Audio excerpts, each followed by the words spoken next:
Hey there, and welcome. Ever stop to think about what's really happening inside your phone charger or your computer's power supply? It's not magic. Behind every single piece of modern electronics, there's a hidden language, the language of math. And it's this essential toolkit that engineers have to master to make all this tech work. So today, we're going to open up that toolkit and see exactly what's inside. So yeah, how do they pull it off? How does an engineer take that raw, kind of chaotic power coming out of the wall and wrangle it into a super stable, precise voltage for your laptop? Well, the secret isn't a spellbook. It's just a handful of core mathematical principles. And in this explainer, we're going to walk through them one by one. Okay, here's our game plan for today. We're going to start with the absolute foundation, power itself. Can't do anything without it. Then we'll get into the two golden rules for inductors and capacitors. These are huge. After that, we'll see how to actually measure what's going on with a tool called RMS. From there, we'll move on to breaking down complex signals with something called a Fourier series, and then we'll wrap up by looking at the modern software and tricks engineers use every single day to get the job done. All right, first things first. Before you can even think about designing a circuit, you've got to speak the language of power. I mean, this is the bedrock of everything in power electronics. If you don't have a rock-solid grasp on this, you really can't go any further. I love this idea because it just immediately ties the math to real physical things you can touch. We're not just crunching numbers for fun here. Calculating power tells you exactly how hot a part is going to get. Get that wrong and your heatsink will be too small and poof, your device fails. It tells you how much energy you're sipping from the battery, which tells you how big the battery needs to be. And of course, it's the only way to know how efficient your design is. Seriously, in this field, if you mess up the power math, your circuit can literally melt. It is that important. So, the most basic place to start is with something called instantaneous power. Just think of it like a snapshot. At any single instant in time, a microsecond, even a nanosecond, it's just the voltage at that moment times the current at that exact same moment. But here's the problem. In modern power electronics, we're switching things on and off millions of times a second. That means this instantaneous power is just jumping all over the place, totally chaotic. It's too noisy to be useful on its own, so we need a way to see the bigger picture. And that bigger picture comes from average power. What we do is take all those crazy instantaneous values over one full switching cycle, and we just find the average. This is the number that really matters. This is what tells you how much energy is actually being transferred over time. This is what determines how much a component heats up. This is what you use to calculate efficiency. It cuts right through all the noise and just gives you the bottom line. Now, you saw that formula and you saw the integral sign. And yeah, calculating average power can involve some pretty tricky calculus. But what if I told you there's an incredibly powerful shortcut, a time-saving technique that the pros use constantly to get the right answer without all the complicated math? And here it is. It's so beautifully simple.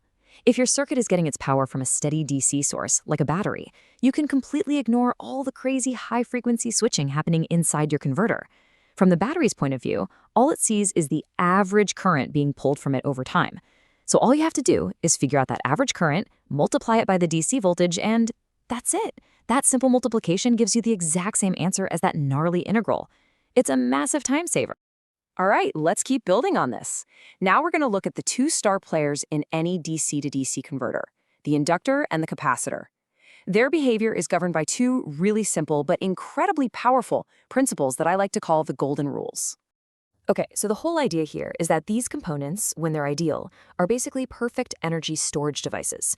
An inductor stores energy in a magnetic field, and a capacitor stores it in an electric field. The key is they take energy from the circuit in one part of the cycle, and then they give that exact same amount of energy back later on. They don't waste it as heat. And because the net energy transfer over a whole cycle is zero, their average power has to be zero too. And this simple fact is what leads us straight to our two rules. And here they are, side by side. For an inductor, the average voltage across it over a full cycle has to be zero. Why? Well, think about it. If there is a net positive voltage, the current through it would just ramp up and up and up forever, right to infinity. And on the flip side, for a capacitor, the average current flowing into it has to be zero. If it wasn't, charge would just keep building up on its plates and its voltage would climb to infinity. And since things in stable circuits don't actually go to infinity, these rules have to be true. I guarantee you will use these two principles constantly. This brings us to a really critical design idea, energy recovery. So you've got an inductor and current is flowing through it. It's storing up magnetic energy. Now, what happens if you suddenly flip a switch and break that path? Well, that stored energy has to go somewhere, and it'll find a way, sometimes violently. A lazy design might just stick a resistor in the way to burn off that energy as heat, just wasted. But a smart, efficient design gives that energy a path, usually with a diode, to channel it right back to the power source or send it forward to the load. This is a fundamental part of high-efficiency design. Okay, so we know how to calculate average power. But what if we just want a single number to describe how big a voltage or current is? In power electronics, our waveforms are, well, they're weird. They can be squares, triangles, spiky things. Just taking the average value is useless. I mean, a square wave that flips between plus 10 volts and minus 10 volts has an average of 0, but you can bet it will absolutely heat up a resistor. To measure this true heating effect, we need a totally different tool, RMS. So what in the world is RMS? The idea is actually pretty brilliant. The RMS value of any crazy-looking AC waveform is simply the equivalent DC voltage that would produce the exact same amount of heat if you hooked it up to the same resistor. It's like a universal translator. It lets us compare the heating power of some weird, spiky signal to a plain old DC value. It's the true, honest-to-goodness measure of a signal's effective power. And here's the cool part. The name, root main square, literally tells you how to calculate it. You just have to read it backwards. First, you take your signal, let's call it V of t, and you square it. That makes all the negative parts positive. Second, you find the mean, the average, of that new squared up waveform. And finally, third, you take the square root of that mean. Square, mean, root. Do that, and you've got the true RMS value. Simple as that. Now, understanding RMS helps us clear up another topic that trips up so many people: power factor. In your first circuits class, you were probably taught that power factor is just the cosine of the angle between the voltage and current. But here's the fine print. That shortcut only works if your voltage and your current are both perfect, clean sine waves. In the real world of power electronics, our currents are often choppy, distorted messes. They've got extra frequency stuff in them called harmonics. The real universal definition, the one that always works, is that power factor is the real average power, P, divided by the apparent power, S. And apparent power is just VRMS times IRMS.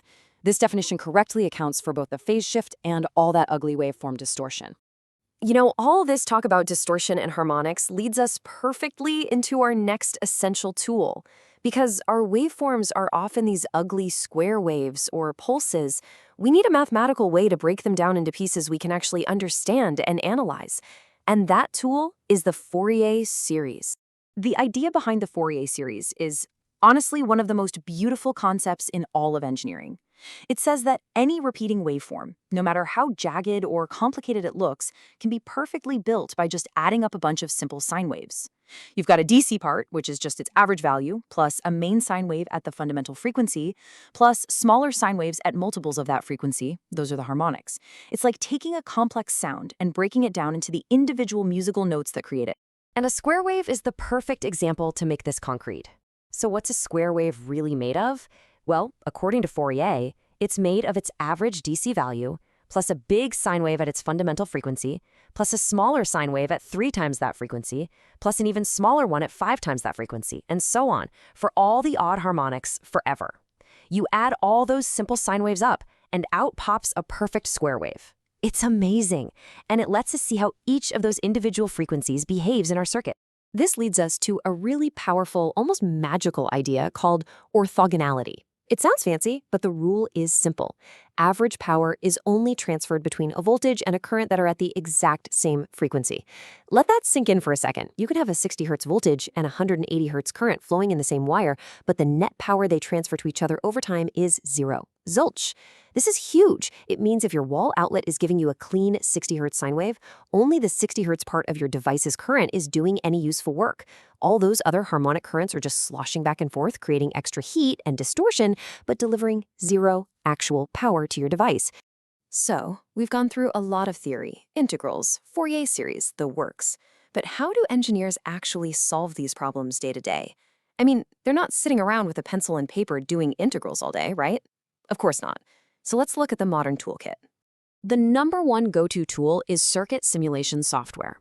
And a classic example is PSpice. These programs are just incredible. You build your circuit on the screen, hit run, and the software does all of that heavy-duty calculus for you, numerically.